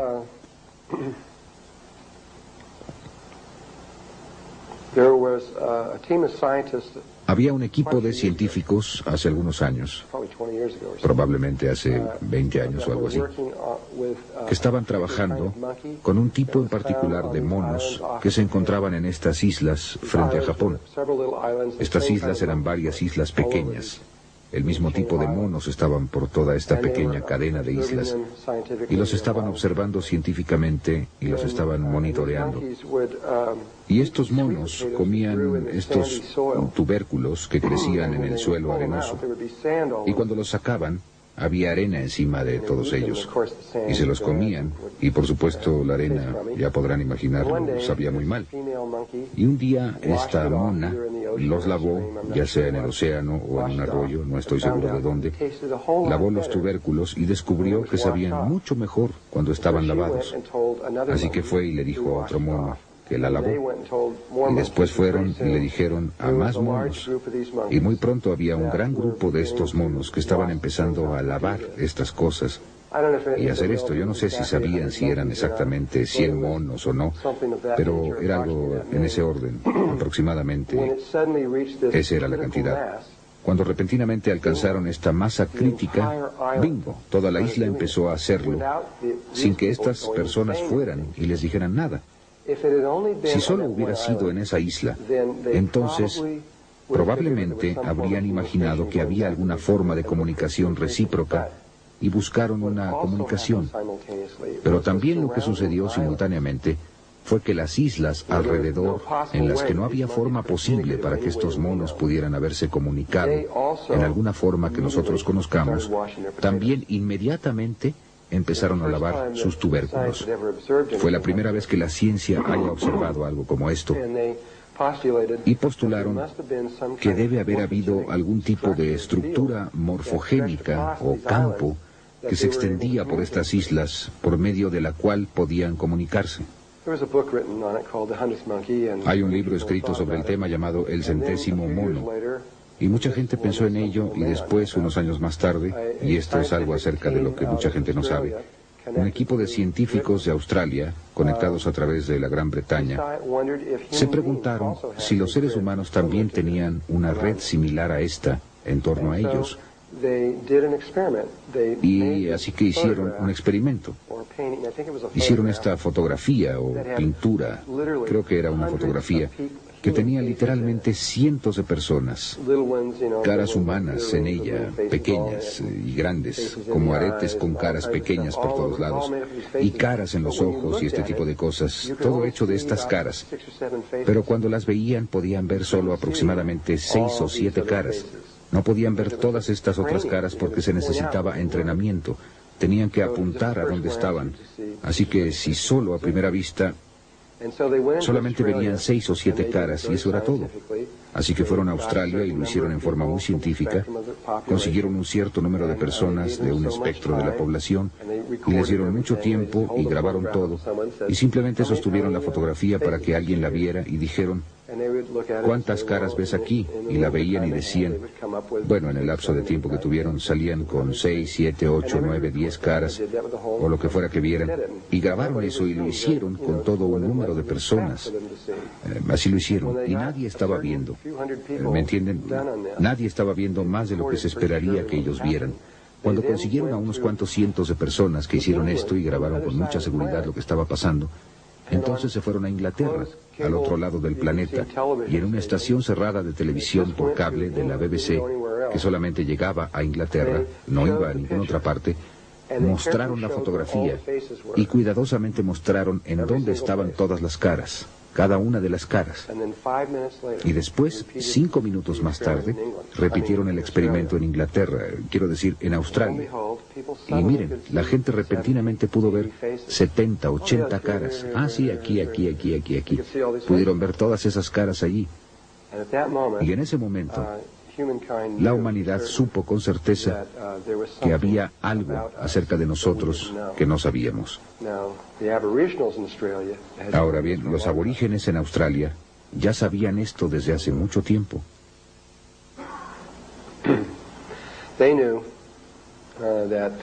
Sabían que había una estructura que conecta a las personas y las une, pero nosotros no. Habíamos observado, aunque no científicamente, pero realmente era la comunidad científica la que observó esto, que habría alguien en un lado de la Tierra que inventaría algo muy complejo y que al mismo tiempo, en el otro lado del planeta Tierra, en otro país no relacionado, alguien más inventaría lo mismo, con los mismos principios y las mismas ideas, muy similar. Y cada uno diría: tú me lo robaste. Era mío, ese invento era mío, yo lo hice primero, cosas así. Eso ha sucedido muchas veces en la ciencia y se ha repetido durante mucho tiempo. Y ahora empezaron a darse cuenta de que hay algo que nos conecta a todos.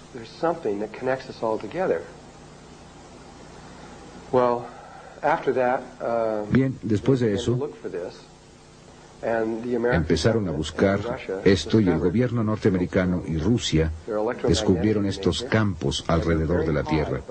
Son de naturaleza electromagnética y están muy altos sobre la Tierra. Están aproximadamente en algún lugar a 80 o a 100 kilómetros sobre la Tierra. Y la principal que es, y recuerden ahora, aunque no he hablado mucho de esto, recuerden que hablé acerca de que hay 5 niveles de conciencia. Bien, ahora solo hay 3 con los que está involucrada la Tierra. Estos otros 2 están muy lejos de nosotros. Hay un primer nivel, el segundo nivel en el que estamos nosotros y el tercer nivel, que es la conciencia crística en la que vamos a entrar. Durante mucho tiempo hubo solo 2 redes alrededor de la Tierra, el primer y el segundo nivel, los aborígenes en Australia y nosotros, que somos los mutantes. Por eso es que nos llaman los mutantes, porque lo somos. Mutamos a donde estamos ahora. Y esas 2 redes estaban allá arriba. Y nunca hicieron ninguna investigación en los aborígenes. y nuestros países nunca estuvieron conscientes de esa red, sino que hicieron mucha investigación en nosotros.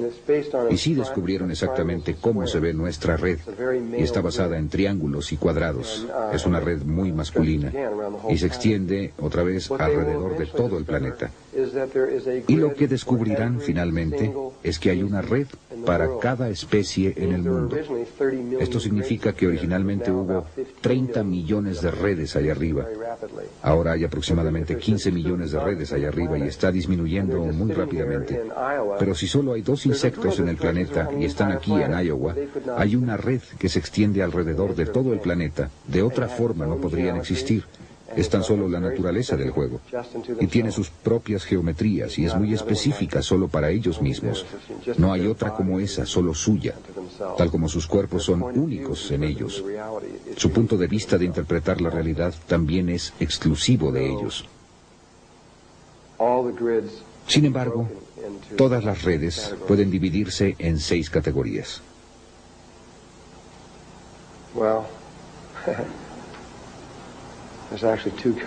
Bueno, realmente hay 2 tipos. Después se dividirían en 6 y 5. Así que realmente hay 11 categorías en las que se dividirían.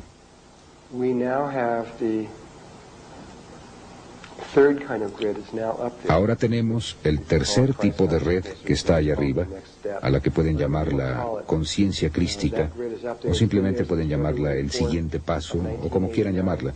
La red está allá arriba. Ha estado allí desde el 4 de febrero de 1989. Sin esa red, todo se habría terminado para nosotros. Pero ahí está. El gobierno se ha dado cuenta del segundo nivel de la red. Y cuando se dieron cuenta, creo que descubrieron esto por lo menos a principios de los 50, tal vez hasta en los 40 realmente. Creo que la red fue descubierta incluso antes de la cosa del 100º mono, para ser realmente precisos acerca de esto. Yo no pensaba así sino hasta hace muy poco tiempo, y hay evidencia que llegó a mí por la que sospecho que esto es cierto. Empezaron a colocar todas las bases militares por todo el mundo, la ubicación de ellas, dónde las pusieron en estas pequeñas islas como Guam y lugares pequeños y demás. ¿Por qué pusieron esos lugares en donde los pusieron? No fue por las razones que dijeron, especialmente cuando despliegan ustedes la red y despliegan las bases militares por todo el mundo, especialmente entre Rusia y los Estados Unidos, y caracoles. Siempre están en estos lugares en donde están las intersecciones, justo en los puntos nodales de la red, exactamente encima. O allí en esas pequeñas espirales que salen de estas cosas. Y no hubiera sido posible que hubiera una coincidencia de que simplemente hubiera sucedido poner cientos y cientos y cientos de bases militares justo en estos lugares específicos. Realmente estaban tratando de controlar esta red, porque si tenían control de esa red, tomarían control de lo que pensamos y de lo que sentimos. Y había esta guerra que se daba entre estos 2 aspectos que cambiaron su naturaleza considerablemente en 1970, aunque lo explicaré más tarde. Así que lo que estaban haciendo allá en la Atlántida era que sabían que necesitaban crear esta red, el tercer nivel de la red. Sabían que tenían que crear eso para volver a crearla, porque la habíamos perdido, o de hecho en este punto sabían que íbamos a perderla y no podríamos recuperarla. Y así tuvieron que volver a crearla. Sabían que si la hacíamos por nuestra cuenta tardaría millones de años, o por lo menos mucho tiempo. Así que decidieron crear una sintéticamente. Hacer una red sintética. Es como hacer un cristal sintético. No se hizo en forma natural. Fue hecha por un experimento, por una intervención externa para tratar de ayudarnos. Era nuestra propia conciencia que hacía esto con el permiso de conciencias superiores y con las instrucciones de las conciencias superiores. Y así que lo hicieron. Empezaron haciendo el agujero justo sobre el eje de donde se ubicaba la red de conciencia crística existente.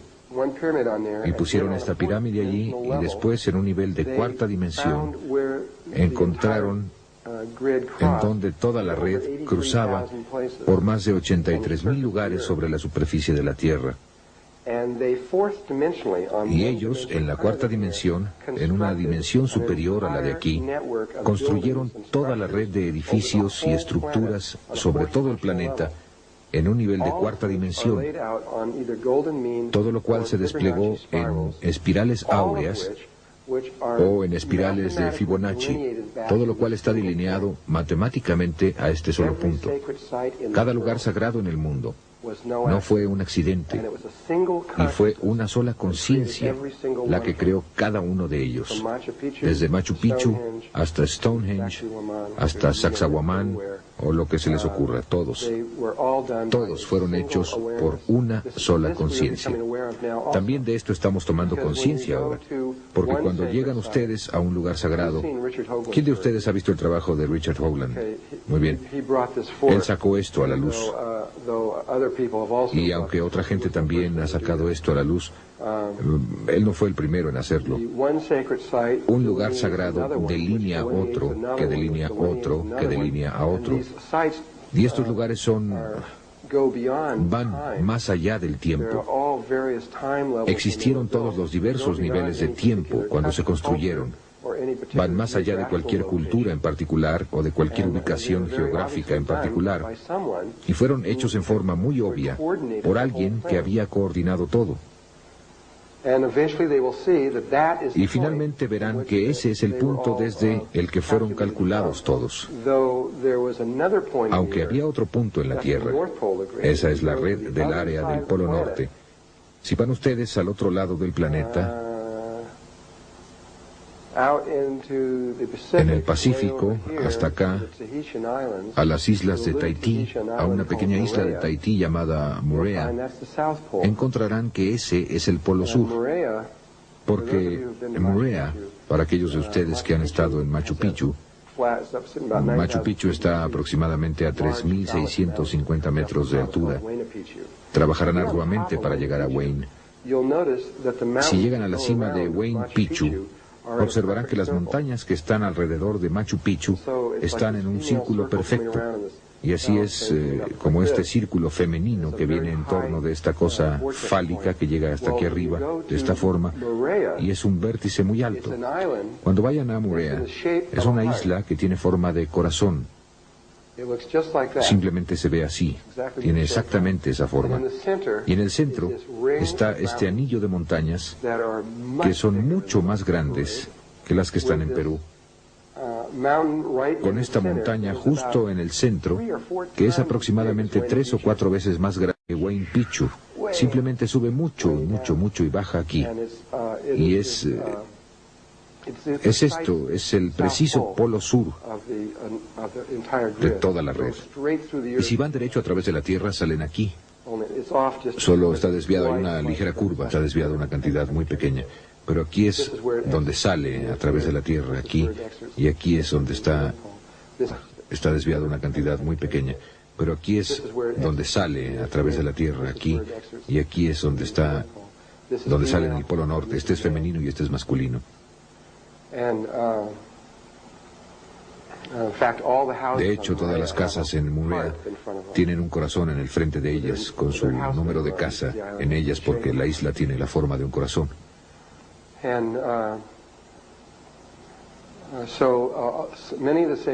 Y muchos de los lugares sagrados están conectados a este punto.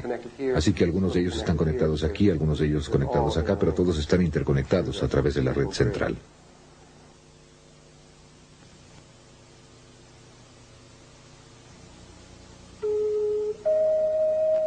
Cinta 4, segunda parte.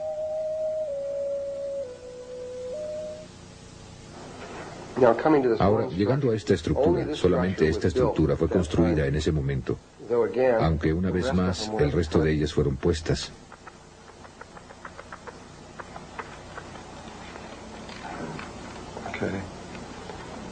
Intentemos con otro color aquí.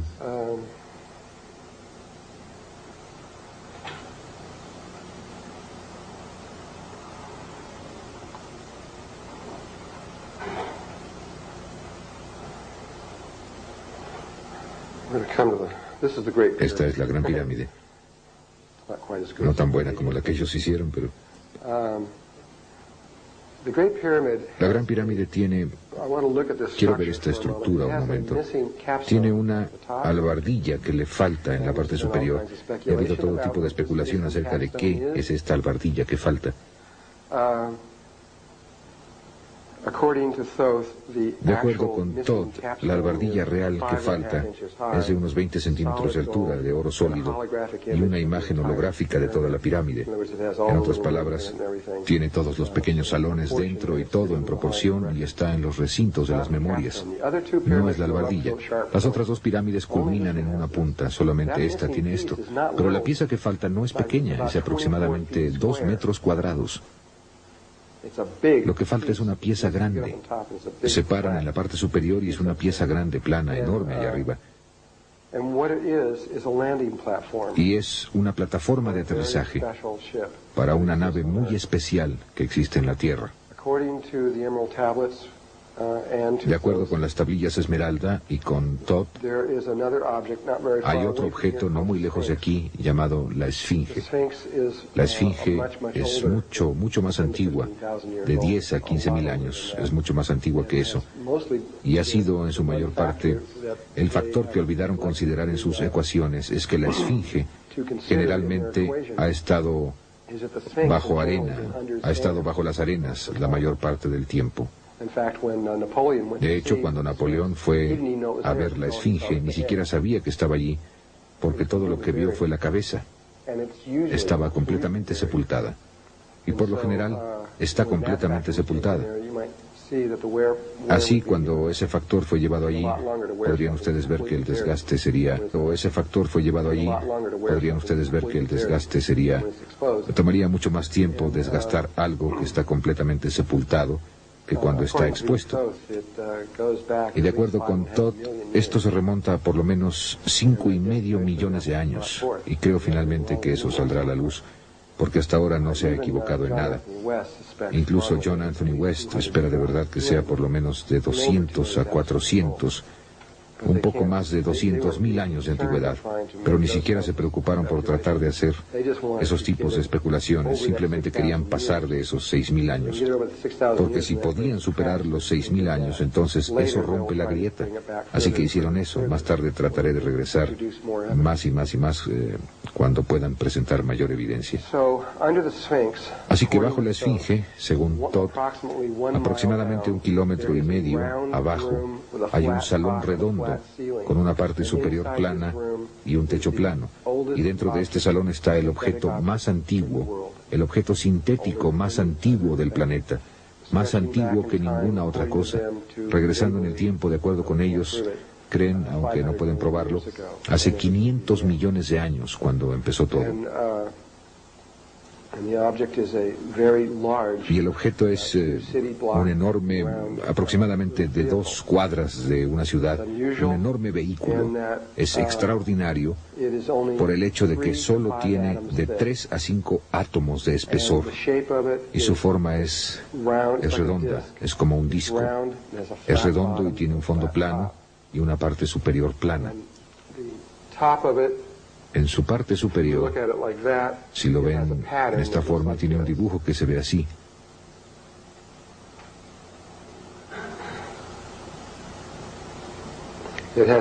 Tiene ese dibujo en la parte superior e inferior. Y esas áreas en las que está ese dibujo tiene 5 átomos de espesor. En todas las demás partes solo tiene 3 átomos de espesor. Es transparente, pueden ver a través de él.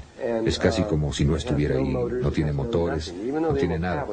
Aunque las tablillas Esmeralda, cuando Doreal dijo que tenía motores atómicos, de acuerdo con Todd, no era así, de ninguna manera. Hizo la interpretación en Yucatán, en 1925, de las tablillas Esmeralda. Y eso fue lo más lejano que pudo pensar acerca de cómo se propulsaban esas naves. No eran propulsadas por ningún tipo de forma que pudiera comprender en ese tiempo. Eran propulsadas por pensamientos y sentimientos. Así que estaban diseñadas para conectarse con su propio Merkaba viviente y extenderlo en una forma particular, debido a que esta nave estaba conectada directamente con el espíritu de la Tierra. Y en las tablillas esmeralda se le llama una nave de guerra. Es extraño, me provocó un sentimiento extraño cuando lo leí por primera vez. Estoy pensando en mí mismo, dirigiéndome hacia formas espirituales, y aquí estoy obteniendo algo que dice que es una nave de guerra. ¿De qué se trata eso de la nave de guerra? Y justo en las tablillas esmeralda dice que cada vez que vamos en torno a la precesión de los equinoccios, que nuestros polos pasan por estos pequeños cambios, que atravesamos un espacio vacío durante unos 3,5 días. Y como planeta, nuestra conciencia es muy vulnerable, y cada vez hay seres que vienen de otra parte para tratar de tomar el planeta. Así que esto ha estado sucediendo durante millones y millones y millones de años, y todavía está sucediendo. Y cuando leí esto, ni siquiera sabía de los grises ni de nada de esas cosas. Fue hace mucho tiempo. Y pensé, ¿alguien viene de otra parte para tomar la Tierra? No, eso es absurdo. Y lo mismo está sucediendo ahora. Nunca se detiene. Simplemente continúa. Y en cada momento, siempre ha habido una persona muy pura, muy limpia, que averigua cómo llegar al siguiente nivel que se necesita en ese momento. Encuentra la nave, la eleva al aire, y la Tierra se conecta con esa persona, y el Sol también, realmente, y da a esa persona un gran poder. Y cualquier cosa que piensen o cualquier cosa que sientan, sucede. Y por eso es que es una nave de guerra, porque cualquier cosa que suceda, cualquier cosa que las razas estén tratando de tomar, simplemente los alejan con el pensamiento. Piensan en una situación que los obligue a irse, y mantiene nuestra evolución en progreso sin ningún tipo de influencia exterior. Y eso ya ha sucedido aquí en la Tierra. Es la razón por la que los grises están, cuando hablemos acerca de ellos, los describiremos. Los problemas que están teniendo son por una sola mujer, una mujer pequeña de 23 años de edad del Perú, que ahora tiene aproximadamente 26 años de edad, que hizo el primer proceso de ascensión hacia la nueva red.